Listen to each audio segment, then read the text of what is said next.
Hey, it's Clay. Hope everybody's doing well. Playing some more Battlefield 3 today. This time we're on Grand Bazaar, playing some Rush. I'm on the Defender's side and trying out the new M417. Came with the new Close Quarters DLC weapon assignments, and just recently unlocked the holographic scope, which, if you've seen some of my previous videos, you'll notice that the holoscope is hands down my favorite. I use it with almost any gun at any range. I just got such a comfort level with it, and check out that hip fire. Oh man, it's one of the things about this gun that I love.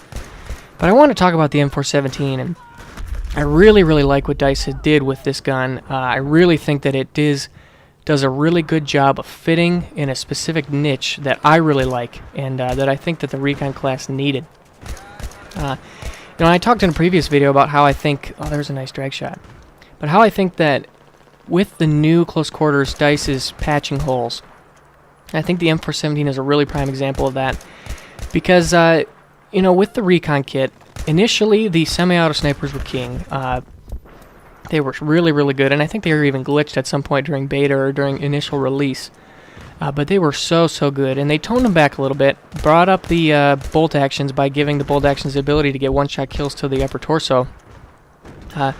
But then they also buffed the SKS. And, if you remember, initially the SKS was horrible. It was like I think it had the same damage model as an assault rifle or something like that, like a 25 max bullet damage. I mean, it was insane. So 4 bullets to kill, even at close range, and it had a fair amount of recoil, and it was not a good gun. And DICE and EA buffed the SKS, and actually got to the point where it's one of the strongest guns in the Recon kit, and definitely one of the strongest if you're trying to play aggressively. And it has sat in that role pretty constantly since that patch many months ago. And that patch created kind of a gap between the other semi-autos, and there are 4 of them that kind of grouped together: the MK11, the SVD, the QBU-88, as well as the M39. They all kind of function similarly, they have the same damage model. They had, the SVD and the MK11 have almost identical stats in terms of drop-off, in terms of bullet velocity and rate of fire. So the M39 has slightly higher rate of fire, so that it is a bit of a standout, but it also has a little bit more recoil. But, I really think that the M417 fits really nicely in between the SKS and those other 4 rifles. It kind of shares... it's kind of a hybrid of the SKS and the M39 if you look at it. It's got almost identical rate of fire to the M39 at 295 for the M417 versus 300 rounds per minute with the M39. But then it has also stats that are very similar to the SKS, because it has a similar bullet drop-off, bullet velocity to the SKS. It also has 21 rounds in its magazine, same as the SKS.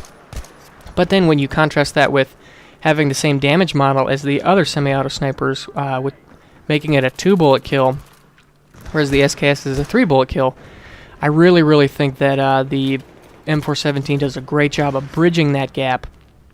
And I would not say, initially I think when you look at it, you kind of wonder, how is this balanced? How is, it's got faster rate of fire, it's got more damage, and it's got more bullets. How can it be balanced? But if you really look closely, I think that it fits really well, because if you look at it has a slower bullet velocity, and it has a little bit more recoil, so it's not going to work very well if you want to put a higher scope on it for some long-range sniping, contrasted with something like the SVD or the MK11. So it's definitely designed for the aggressive player who wants to play close up. And, oh man, I got a ton of kills right there. This thing is just so good for these short to medium range engagements.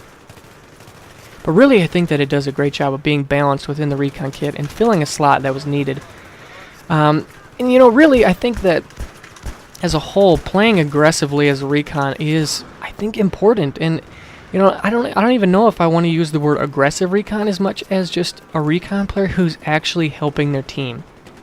Because truly, in a game like Rush, if you're gonna be in the action, it's gonna be close quarters. And how many Rush games have you guys played where, there are half of your team is sitting in the back of the map with spawn beacons that they literally placed 5 steps away from where they spawned, with a 12x M98B or an SVD or whatever, and they're just scoping in, and they're going about like 4 and 2 for a 10-minute rush game. I mean, how frustrating is that? You're going to get spawn trapped. You're going to get totally pooped on. You're probably not even going to get either of the objectives armed.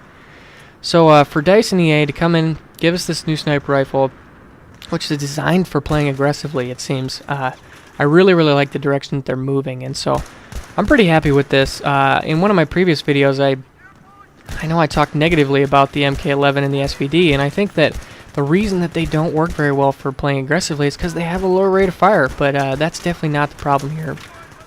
And, with the M417, talking about its rate of fire, I think that it's really important to kind of understand the pacing. Because I think that's one of the things that makes this weapon really, really good, and you can unlock some of its versatility. Because at close range, you can spam the trigger, you can hip fire, you can be really aggressive and get kills really quickly. Whereas, at medium range, you need to slow down on the trigger. If you're going max on the trigger, it's going to accentuate the recoil. You're not going to let the reticle fall back to its place, and you're going to be shooting wildly. But, watching this little engagement here, I'm just nailing on that hedge glitch spot. And I'm firing slowly at more of a moderate pace. I'm not maxing it out. I'm waiting for the reticle to fall. And I'm able to get headshot after headshot. And that just shows, being able to understand the rate of fire and control it is really one of the things that is important to unlocking the potential of this gun. But overall, this gun gets a big thumbs up from me. Really excited about it. Really excited about it moving forward. I think that it really fills a good hole in the recon kit, and hopefully it's going to encourage more recon players to play aggressively. And look here again, 2 kills in a row with hipfire. That's just something that you could not do with some of those other semi-auto snipers. So we were able to get the victory here. I led the lobby by about 2,000 points. And that is not something that you're able to do very often with the recon kit. A lot of times the guys with big point scores are doing a ton of revives. So it's really cool and exciting for me to be able to see the potential for getting a ton of kills and leading lobbies with the recon kit. So I hope you guys enjoyed. If you haven't unlocked the M417 yet, please do it. Do yourself a favor. You're going to love it. I'll see you guys soon. Take care. Bye.